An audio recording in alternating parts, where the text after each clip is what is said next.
Hello and welcome everybody to my presentation of the project Spheres. My name is Charlotte Triebus and I'm a choreographer and performance artist.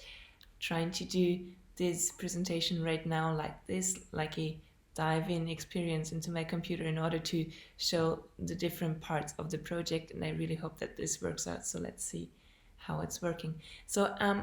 I am a performance artist and I just wanted to let you know what my focus point is. So I'm working on pieces that are structuring time and space mostly for the museum space.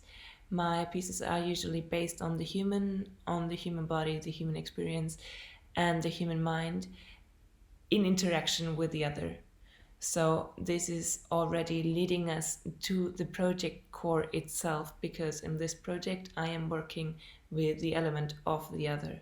But beforehand, I wanted to dive in a little bit into this performance explanation and definition, which is a little bit weird since there's not one definition but plenty.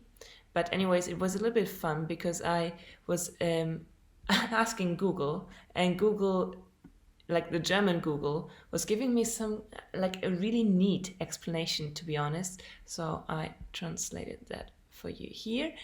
Performance is a situation related, action oriented, and ephemeral artistic presentation by a performer or a performance group.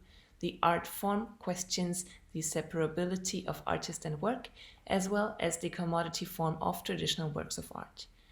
I actually really like that because that is already giving a good introduction to the work I'm going to present to you.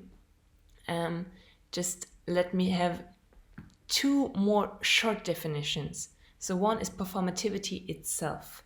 That goes here. Performativity is a concept that can be thought of as a language which functions as a form of social action and has the effect of change. I really do like that. So my topic of expertise is called agency. Agency, don't know whether you're familiar with that one, so this is why I gave you another explanation, is defined as the capacity of individuals to act independently and to make their own free choices. I'm not going to go into detail, but just let me say that agency has, like performance, a lot of different definitions, but is also used in philosophy and psychology, and it's very very interesting in analyzing who is able to act when. And this already leads me to my project Spheres. So I'm going to close all of this. Here you go. So now we are understanding that performance and performativity are action-based pieces of art, and agency is actually analyzing the capacity of acting. So one of my major investigation points is actually to understand what kind of agency a performer has, what kind of agency the audience has in a performative situation, and how this relationship is kind of influenced by intelligent objects that are entering the scene. Because the balance of power that is normally the forming the relation between the performer and the audience is kind of invaded by the intelligent object that is neither audience nor performer, but has obviously some kind of own capacity to act.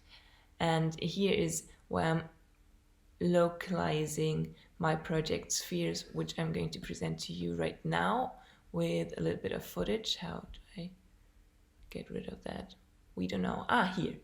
Okay, so let's see. So Spheres is a work that is done for the museum space for 3 contemporary dancers and 12 spherical robots. Those robots are able to move, they are able to react, and they are able to interact with each other and the performers themselves. they are moving freely, and if we get lucky, then they are in the end also able to react on the audience that is visiting the performance and the installation.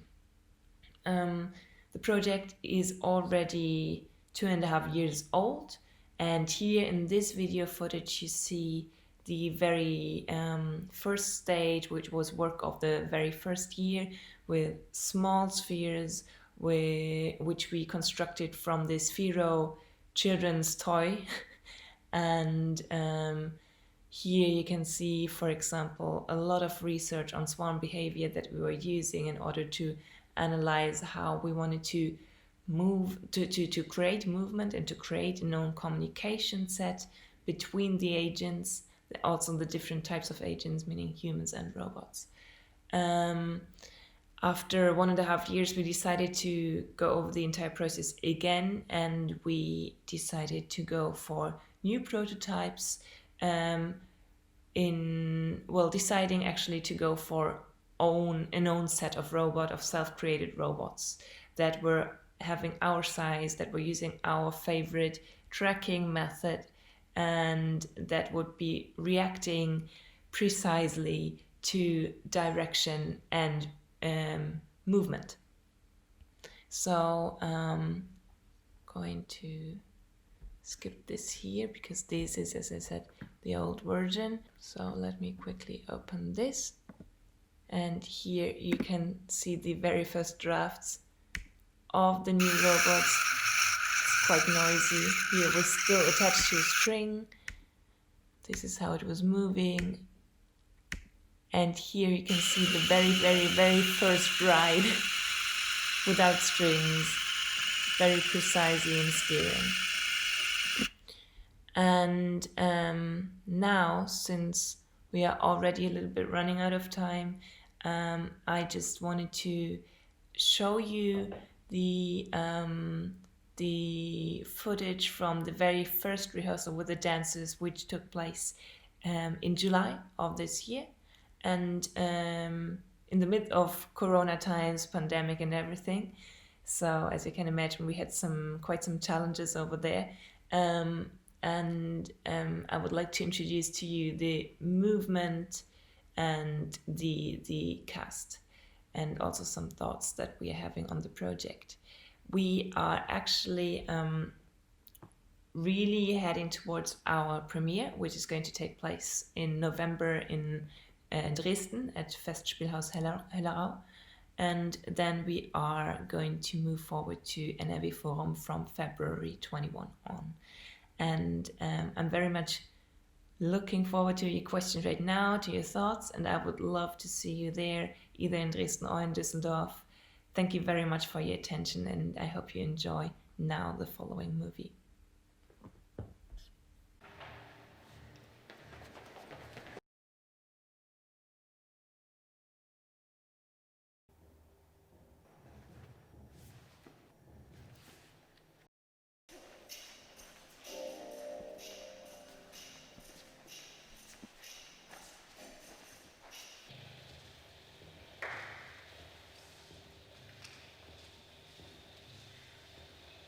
I think we're talking about or around issues of value. We're thinking about how we can give the same amount of, maybe not equal value, but the same amount of attention and care and awareness to another object that may not have, let's say, the charged life power that we have. We've raised some questions about technique, how our bodies are mechanically functioning. We've talked about some things around this like techno vibe club scene, which also, I guess, techno, technology, technique, they're all coming somehow together. And I think as we get to know robots, we also learn that we also have something valuable to give as well. So it's like a shared communication.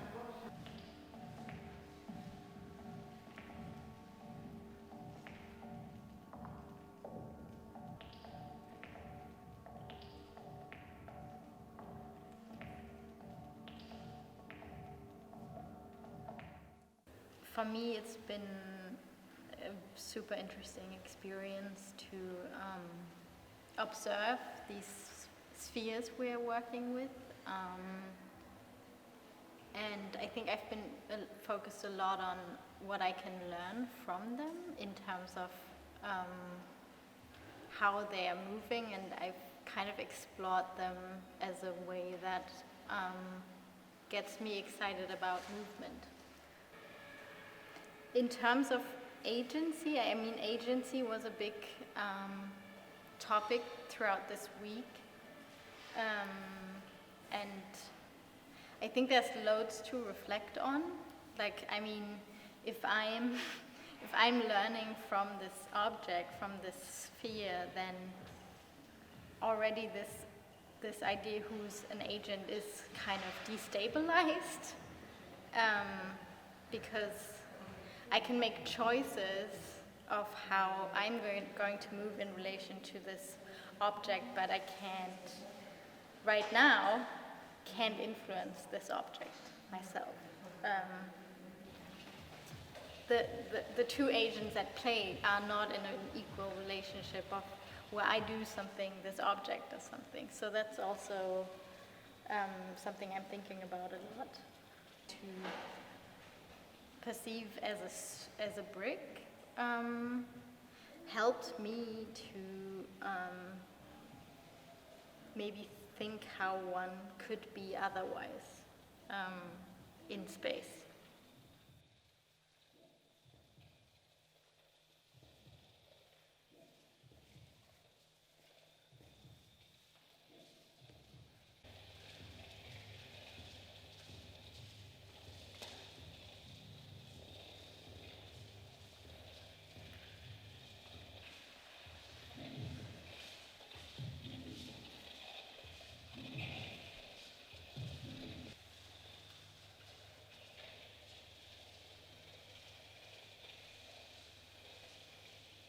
You can compare humans and robots on so many levels that it's sometimes